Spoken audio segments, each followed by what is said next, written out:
Point groupe, on a appris parce que Warner devait venir après qu'il soit absent. Voilà, petit point groupe, notamment sur Warner. Bien, ouais, on a eu un petit contretemps avec Warmed qui a ressenti une petite douleur à l'adducteur et qui va l'empêcher de participer au match de dimanche. Sinon, tout le monde va bien. Martin poursuit sa réathlétisation. Voilà.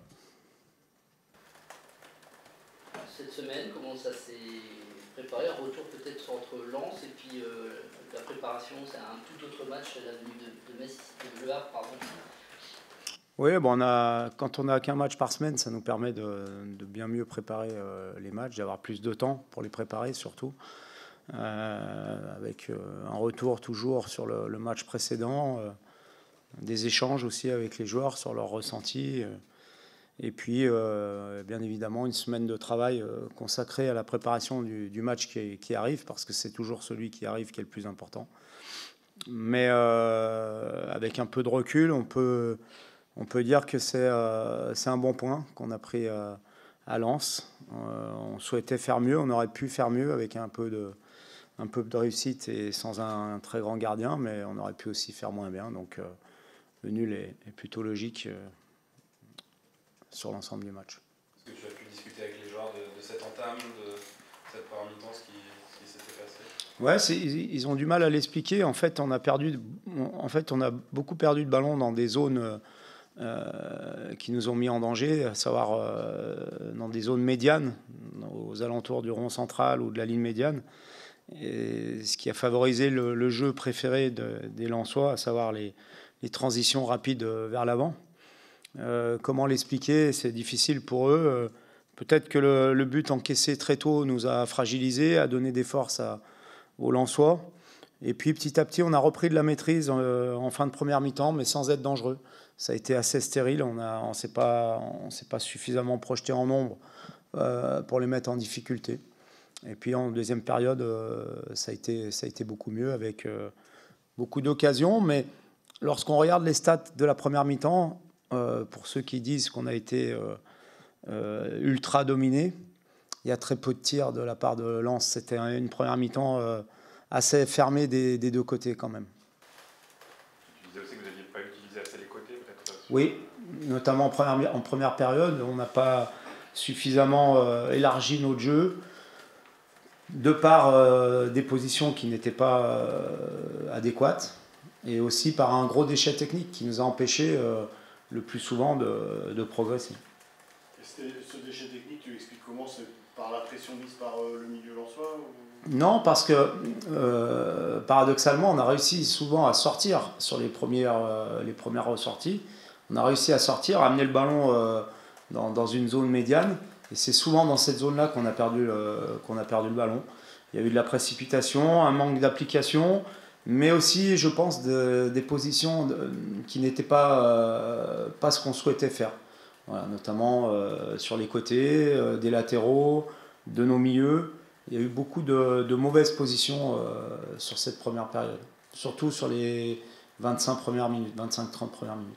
On a quand même vu que personne ne s'est affolé, que ça avait quand même essayé de sortir, justement, comme tu disais, proprement sur les principes de jeu sont quand même restés. Alors, il y a eu du déchet, mais les principes étaient là. Oui, et ça, c'est un point positif, parce que je pense que les saisons précédentes, on aurait certainement sombré après une entame assez catastrophique. Lorsque vous prenez un but au bout de 3 minutes à Bollaert, je pense que l'équipe aurait sombré sur les saisons précédentes. Là, elle a su se remettre dedans, petit à petit, puisqu'en première mi-temps, on n'a pas tiré au but. Mais on a senti quand même qu'on a repris un peu plus de maîtrise sur la fin de la mi-temps et que finalement, on ne s'est jamais trop affolé. Donc ça, c'est une vraie progression. On a réussi à revenir au score, ce qui n'était pas forcément très fréquent non plus lors des saisons précédentes. Et encore une fois, avec un peu de réussite et sans un très très grand gardien, on aurait pu prendre les 3 points sur la fin. Donc voilà, je trouve qu'il y a quand même beaucoup de choses positives dans ce match face à un adversaire qui est lui aussi taillé pour le haut de tableau. Tu l'attribues à quoi cette sérénité que vous avez pu avoir, ne pas s'affoler à un vécu un collectif qui est plus supérieur, ou à des choses que tu as changées aussi dans... Un peu des deux. Je pense qu'on respecte tous les adversaires, mais peut-être que parfois, nous, le staff, on a aussi surestimé certains adversaires sur des matchs, notamment contre le haut de tableau, ce qui a pu être transmis peut-être aussi sur les joueurs. Et puis, le deuxième point, c'est certainement que notre équipe prend aussi un petit peu d'expérience, même si on reste encore jeune, mais on a des joueurs qui commencent maintenant à accumuler des matchs de Ligue 1, à avoir déjà vécu certaines situations, et on sait que c'est toujours plus facile, entre guillemets, à gérer lorsque vous avez déjà connu certaines choses, d'avoir un peu plus de tranquillité et de sérénité. Est-ce que le point principal à améliorer serait encore le jeu sans ballon? Parce qu'avec le ballon, on a l'impression que... Alors le jeu sans ballon, oui, vous voulez dire pour défendre, ouais, sur certaines situations défensives, oui, tout à fait. Tout à fait. Notamment des points qui ont déjà été signalés, hein, on les connaît. Donc c'est là-dessus où on a une grosse marge de progression. On le travaille régulièrement et on va encore axer beaucoup là-dessus, même si notre jeu est basé sur la possession, sur la domination haute. Et forcément, on s'expose souvent à des attaques rapides, à des contre-attaques. C'est toujours plus difficile de gérer ce genre de situation. Toujours les coups de pied arrêtés défensifs. Alors les coups de pied arrêtés, si on regarde bien, c'est surtout les deuxièmes ballons qui nous posent problème. On ne défend pas très bien, on se tourne, on ne prend pas suffisamment de place pour contrer les deuxièmes ballons ou les frappes de loin.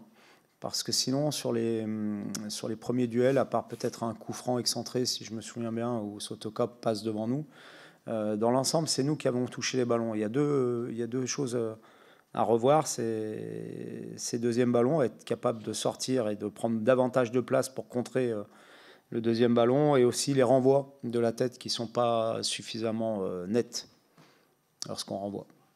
Et pour faire progresser une équipe jeune qui a la possession sur ce jeu sans ballon, comment on fait? C'est l'expérience, Matic peut aider Oui, tout le monde peut aider. Je pense qu'il y a beaucoup de communication aussi à avoir pour anticiper justement nos pertes de balles et des positions préventives de la part des joueurs qui ne sont pas directement concernés par l'attaque.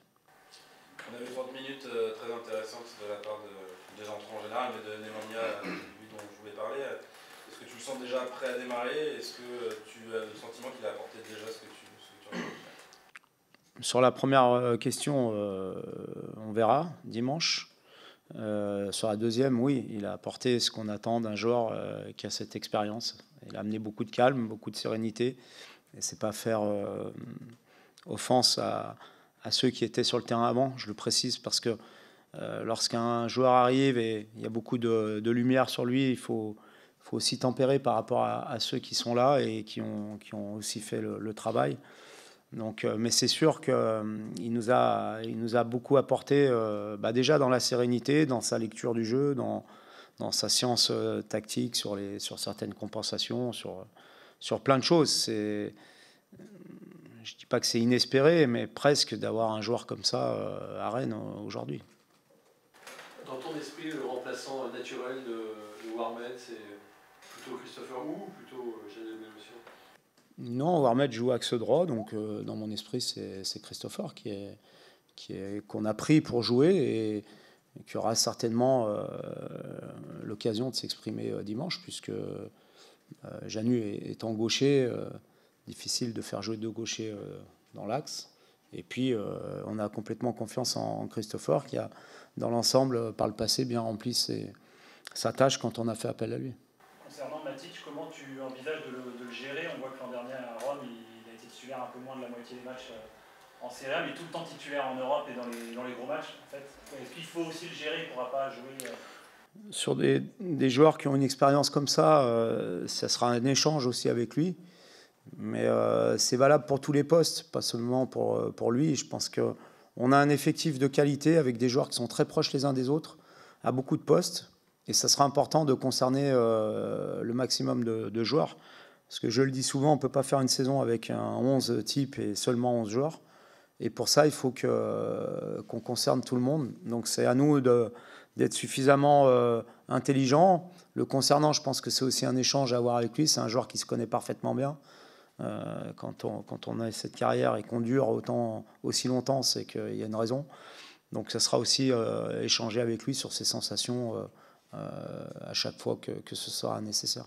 Comment est-ce que tu as trouvé la première de Ludovic Blas? On a parlé des problèmes sur les côtés en première mi-temps, et puis c'était un contexte de domination plutôt lensoise. Mais voilà, oui, et puis il a eu du mal à situer.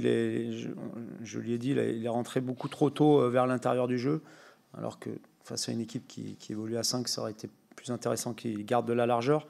Mais il ne faut pas oublier qu'il manquait de temps de jeu aussi, à cause de sa suspension sur le premier match, ce qui m'avait contraint de ne pas le faire jouer lors du dernier match de préparation aussi.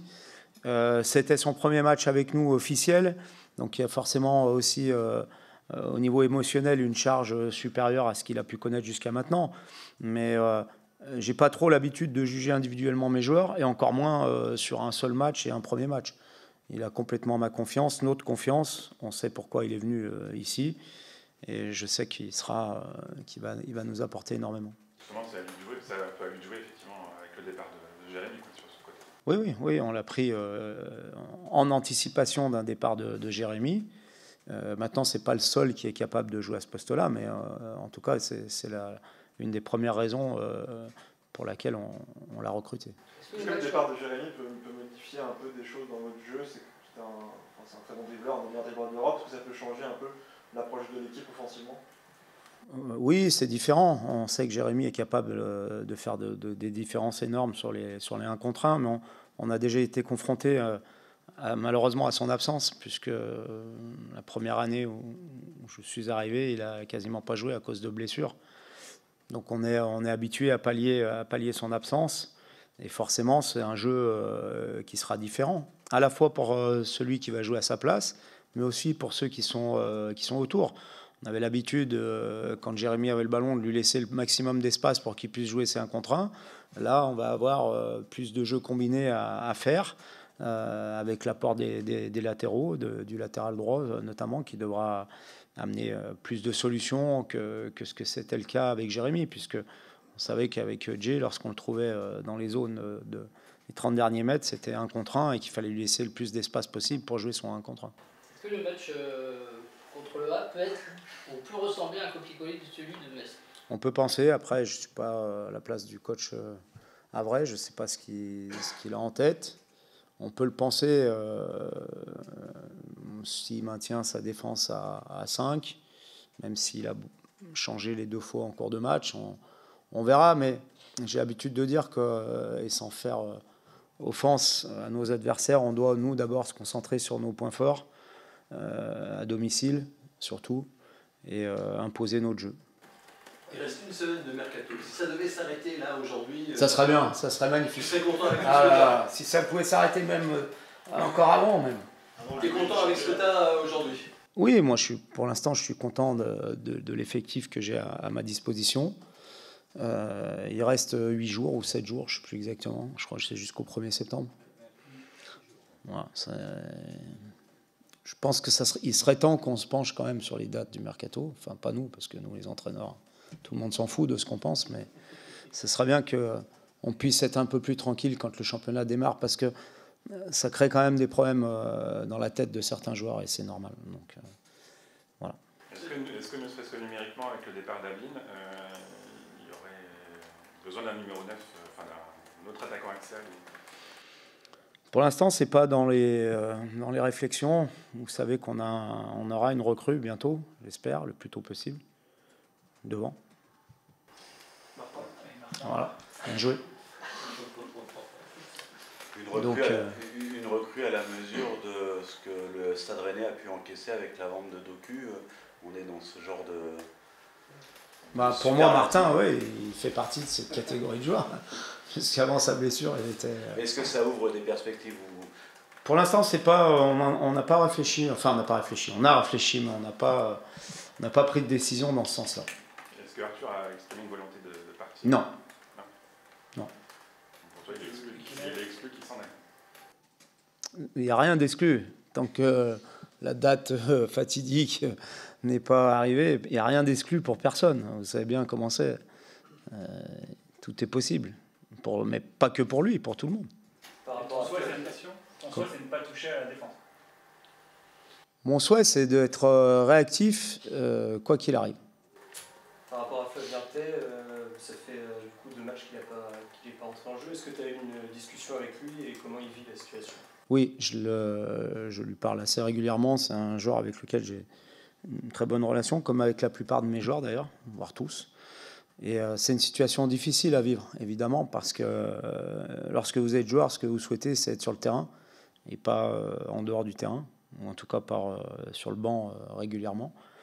Maintenant, ça fait aussi partie d'une carrière et des éléments qu'on doit surmonter dans une carrière, en espérant qu'on puisse trouver une solution pour lui assez rapidement.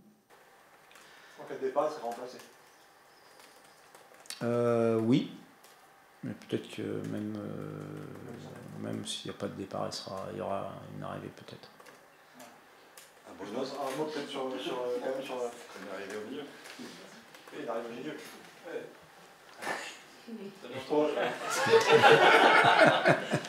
Sachant que Guéla a joué. J'avais dit que je parlais pas de mercato. Heureusement.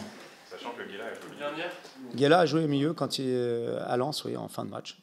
Parce que j'avais envie de solidifier le milieu, et notamment notre côté droit où Jérémy a fait de grosses différences offensives, mais il y avait un petit peu d'espace à la perte du ballon. Donc c'est pour ça que j'ai fait rentrer Guéla dans cette position, et il l'a bien fait d'ailleurs.